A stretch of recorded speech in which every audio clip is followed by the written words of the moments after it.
Hingi na po kami ng reaksyon kasi siyempre fresh pa po yung desisyon ng Korte Suprema kahapon na binasura na yung MR. Anong impact po niyan kung mayroon man, anong epekto po niyan sa impeachment complaint naman laban sa presidente?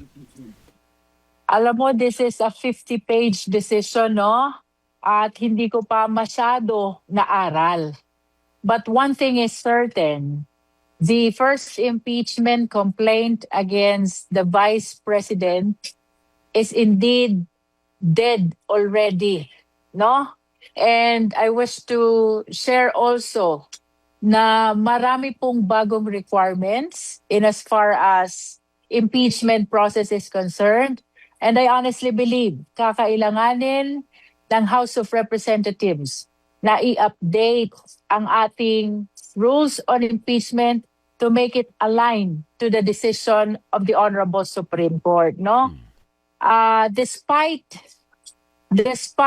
varying opinions, Alvin and Doris, we have to recognize the Supreme Court as the final arbiter of all the controversies arising from implementation and interpretation of the laws, no?